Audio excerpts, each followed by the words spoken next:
Angus McAllister and the Mystery of Maxwell's Equations. Part 2.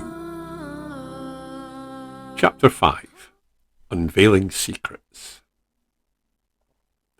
McAllister's hands trembled with anticipation as he lifted the lid of the ornate wooden box. Inside, nestled amongst layers of aged velvet, lay a small weathered notebook and a brass rod, about a foot long, threaded at one end and tapering to a sharp spike on the other. Set in the centre of the rod was a jet-black stone about the size of a golf ball. McAllister set the rod aside and turned his attention to the notebook. Its leather cover was worn and stained, betraying its age. He opened it carefully, revealing pages filled with handwritten entries and sketches. The words danced across the yellow paper, some easily readable, and some just needing their meaning to be unlocked. As he perused the contents, McAllister's eyes widened at the mention of Rosslyn Chapel.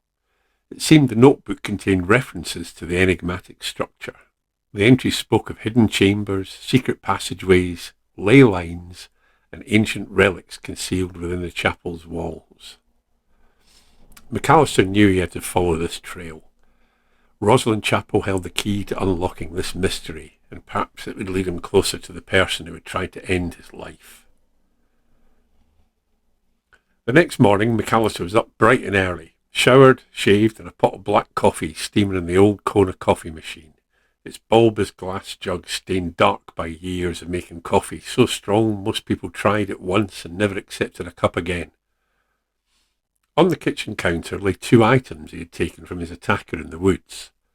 A photograph of himself, obviously lifted from his Facebook account, showing a younger version of himself in his flight suit from his days as a pilot in the RAF, and the crude hand-drawn map of the T Wood. The early morning sun, still low in the sky, cast a faint shadow across the map, and McAllister's eyes squinted as he saw a slight line of indentation on the paper. Remembering an old schoolboy trick, he raked through the drawer that every house has, containing old batteries, chargers, unidentified leads and takeaway menus and rubber bands, until he found what he was looking for, a pencil. Taking out his treasured slim silver pocket knife, an heirloom his grandfather had carried through 2 world wars, and carried every day in life by his own father until it had been passed on to McAllister in his death. He sharpened the tip of the pencil until a decent amount of pencil lead was exposed. Then, laying the map on the flat counter, he gently stroked the pencil over the indentations. As the pencil left its grey trace on the paper, the indentations became clearer. It was part of a phone number, with the city designation part missing, and an extension number. McAllister recognised the first 3 digits, 449, as an Edinburgh area code, which had obviously been written on the sheet above, sometime before the map had been drawn. Pulling out his phone, he typed 141 before the number to hide his own from the receiving party, then added 0131 to the rest of the number and dialed. An automated voice asked him to enter the extension number he required. He typed in the number, and after a brief pause and an electronic beep, was stunned when a voice said, "You've reached the voicemail of Professor Weems. Please leave your name and a brief message." "You sly old bastard," he muttered to himself as he ended the call and dialed the number for Detective Inspector Heather Dawson. Chapter 6. Unveiling the Web of Deception. As he dialed Detective Inspector Heather Dawson's number, McAllister knew he had to inform her about the dark turn of events that had unfolded. The weight of his actions in killing a man weighed heavily on his conscience. Heather picked up on the second ring. "Heather, it's McAllister. We need to talk," he said, his voice laced with solemnity. Heather's tone turned serious. "What's happened, Mac? You sound troubled." Taking a deep breath, McAllister recounted the events that had unfolded since their last meeting. He began with the shocking revelation of the man he had killed in the woods, how the body had disappeared mysteriously, and the implications of Professor Weems's involvement in the attack on him. Heather listened intently, her silence betraying her astonishment. "This is beyond anything I could have imagined," she finally said, her voice filled with a mix of concern and determination. "Mac, I'll do everything in my power to uncover the truth and bring justice to those who are responsible. Relief washed over McAllister as he realised he had an ally in the law on his side in his quest for answers. Thank you, Heather. I trust your instincts and expertise. We need to get to the bottom of this. Heather assured him that she would assemble a team to investigate the matter immediately. Heather, there's something else. In the woods, I found an old case with an engraved brass rod and an old notebook that I'm convinced may hold vital clues. Can you meet Callum and I at Roslyn Chapel? I have a feeling that it could be connected to all of this. Describe the brass rod, Mark, Heather demanded, her tone and her voice that shocked McAllister. Well, it's about a foot long, threaded at one end, tapered to a spike at the other, and there's a black stone set in the middle. The gas from the other end of the phone was loud. Oh, we found a brass rod at the scene of Victoria's death, Heather said. Smaller, at about 6 inches, and with a red stone. It sounds remarkably similar. We have no idea what it is. Do you? No, but I think our trip to Roslyn will help cast some light into the shadows. Shall we meet there? Heather agreed. They set a time to meet. After hanging up, he gathered up the brass rod, the notebook, grabbed his car keys and headed out the door. 10 minutes of swearing and hammering later, the Jensen coughed into life and he headed towards Callum's cottage. Parking outside Callum's home, McAllister clutched the brass rod and notebook tightly. He knocked on the door and headed inside. Callum was standing by the open back door, a coffee in one hand and a cigarette in the other. How's the hangover, little brother? He inquired, as Callum turned to greet him. Fine, fine, Callum mumbled. But McAllister knew his brother only smoked when he felt really bad, so raised his voice a few decibels just for the hell of it. I have interesting news, he shouted. Okay, enough of this shouting, you malicious bastard, Callum grinned. Show me and tell all.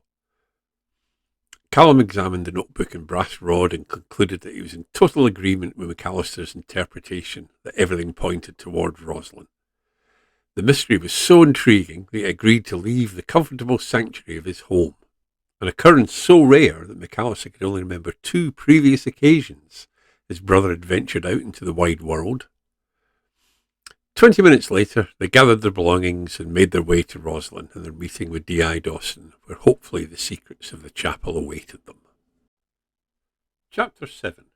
Discovery at Roslyn Chapel. The drive was uneventful, and as McAllister parked the Jensen in the car park opposite the chapel, there was no sign of D.I. Dawson. Pulling his phone out of his pocket to ring her, McAllister cursed. Dead, he explained. I forgot to charge the damn thing. But as he spoke, Dawson's car pulled into the car park. They waved and walked over to greet her. They stood before the majestic Roslyn Chapel, its ancient stones steeped in mystery and legends that whispered through the ages. The sun cast a golden hue upon the intricate carvings that adorned the exterior, enhancing the ethereal beauty of the chapel. As they approached the entrance, the ornate wooden doors beckoned them to uncover the secrets held within. Stepping inside, they were immediately enveloped in the aura of reverence. Sunlight streamed through a stained glass window, casting colourful patterns on the stone floor and creating a kaleidoscope of hues that danced around the chapel. Suddenly, from behind them, a voice echoed around the building. Magnificent, isn't it? They all turned round to see a short, square man wearing a tweed deerstalker hat and a ruddy complexion that only many hours of dedication to drinking strong alcohol could produce. I'm Murdoch MacLeod, keeper of the chapel, he said proudly. I'm afraid the chapel's not open to the public today. Dawson produced her warrant card and introduced McAllister and Callum. We're here on police business, Mr. MacLeod. Oh, aye, and what may that be? MacLeod countered. Anything I can help with? Nice hat, by the way, he said, looking at McAllister's similar headgear. Callum stepped forward and shook the man's hand. We're not sure, to be honest, Mr. MacLeod. We're searching for something to do with energy and power, even electricity, and we hope we'll know it when we see it. MacLeod rubbed his chin in almost a cartoon gesture of thinking. Ley lines, he exclaimed. Some claim to feel the ley lines energy in the chapel itself. They believe that Roslyn Chapel's existence may be of importance to features that are linked to these lines of spiritual power. Some have further claimed from the particular line of energy which passes through Roslyn is called the Rose Line, although I've never felt it myself. Pausing for dramatic effect, he continued. We've had many researchers over the years.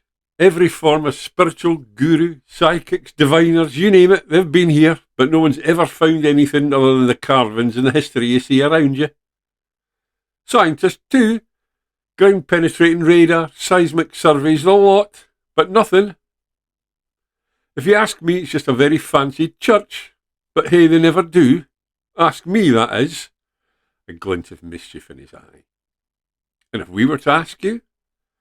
Then I'd say you're searching in the wrong place, MacLeod grinned.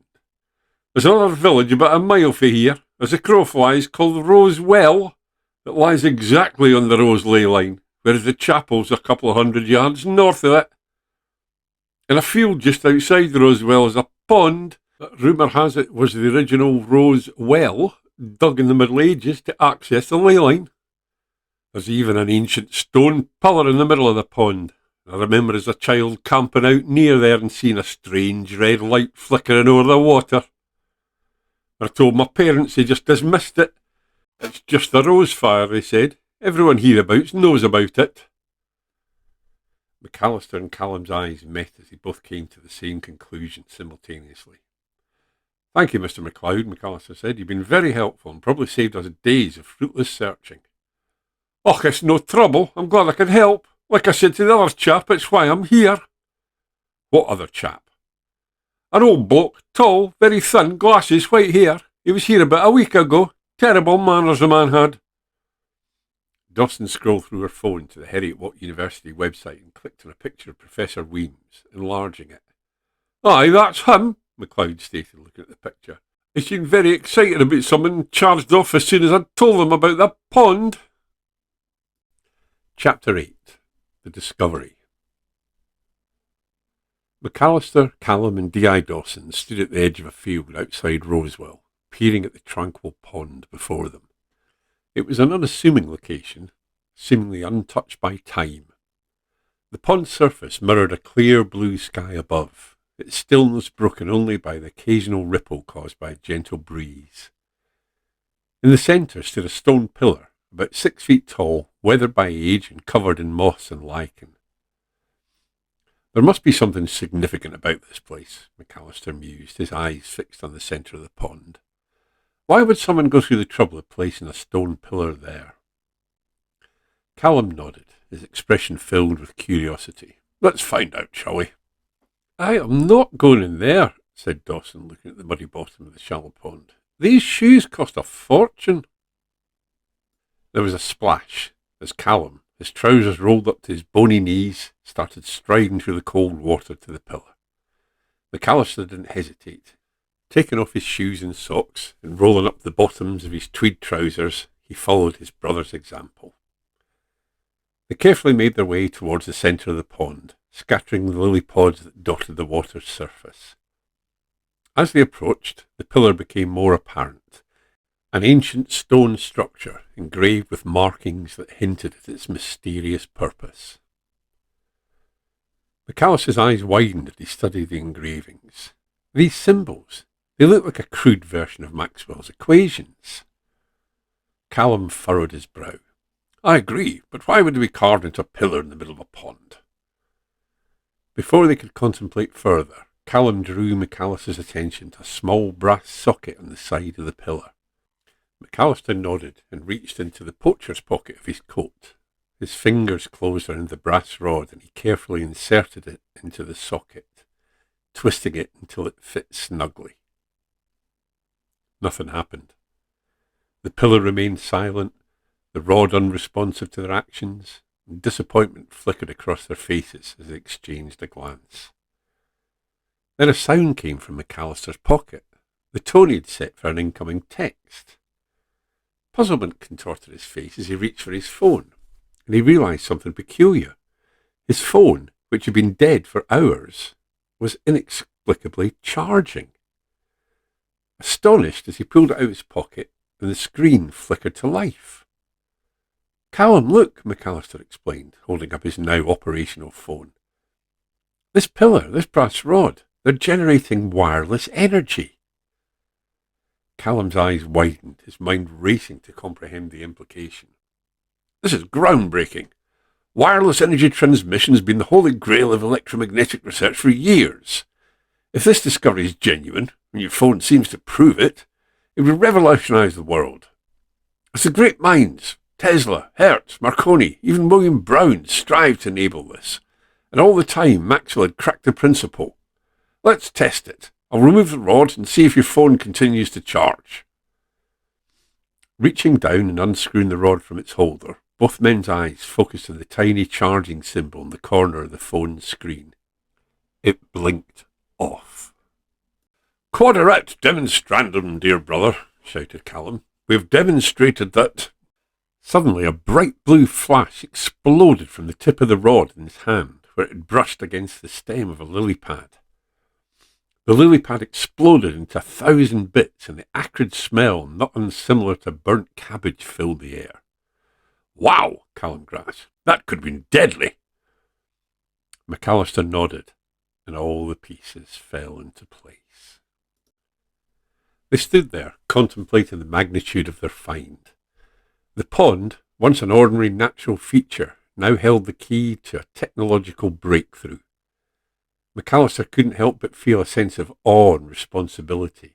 This must have been the discovery Victoria made, what she wanted to share with the world. "We must inform the scientific community about this," McAllister said, his voice filled with determination. "This discovery belongs to the world. We can't keep it to ourselves." Callum nodded in agreement. "You're right. This is far too important to remain hidden. We need to document everything and ensure it's handled properly." As they made their way back to the shore, McAllister's mind raced with the possibilities of what lay ahead. The world was on the cusp of a paradigm shift, and they had stumbled upon the catalyst. The journey had taken an unexpected turn, leading them to the heart of a scientific breakthrough that would forever change the way mankind harnessed and transmitted energy. Epilogue. McAllister and Callum sat in the corner of Maxwell's bar, nursing their drinks. The events surrounding Victoria's untimely death had left a lingering sorrow in their hearts. They stared pensively at the empty seat across from them, where Victoria had once sat, her infectious laughter and boundless energy filling the room. As if on cue, the door swung open and D.I. Dawson strode in, her usually stern expression carrying a mix of weariness and triumph. McAllister and Callum looked up, their eyes meeting hers, recognising the look of a woman who had just cracked a difficult case. Dawson approached their table. A sense of relief appeared in her voice as she spoke. "Gentlemen, we've arrested Professor Weems." The words hung in the air, a mixture of relief and sadness intertwining with them. Dawson sighed.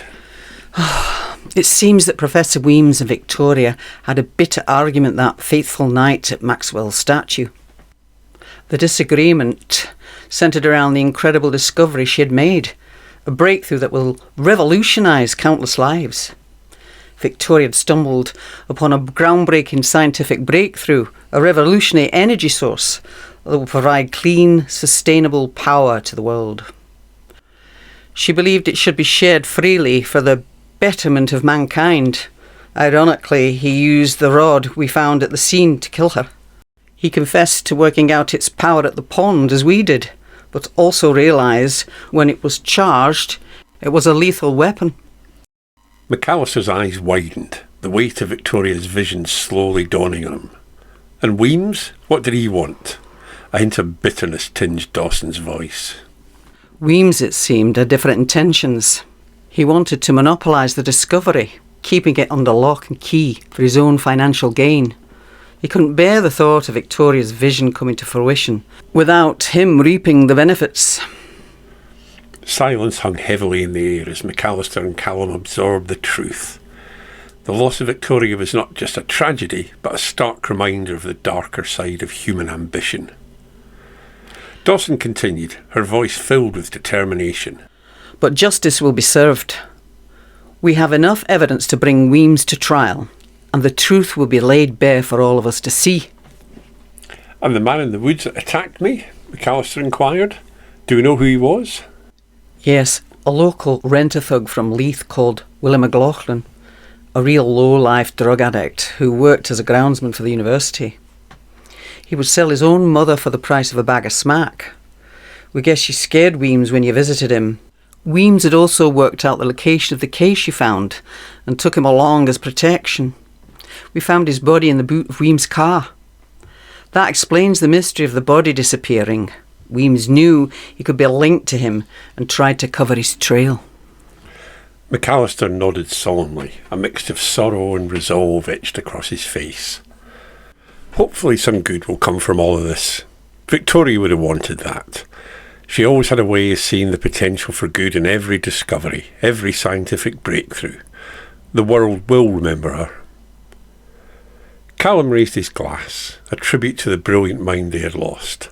To Victoria and the legacy she leaves behind. A vision of progress, of sharing knowledge and of betterment of mankind. They clinked their glasses together, a bittersweet gesture to honour the memory of their dear friend. As they sipped their drinks, a sense of closure and renewed purpose settled within them. Though Victoria was gone, her spirit would live on, carried by those who believed in her vision for a brighter, more compassionate world. And at that moment, sitting in Maxwell's bar, McAllister, Callum and D.I. Dawson found solace in the hope that justice would prevail and Victoria's dream would continue to inspire generations to come. The door of the bar suddenly burst open and Maxine and Tash rushed in, running over to the table, all high heels and expensive handbags. "Thank fuck we've found you, Angus," Maxine said. "We need your help. Something terrible's happened." McAllister smiled and patted the empty seat beside him.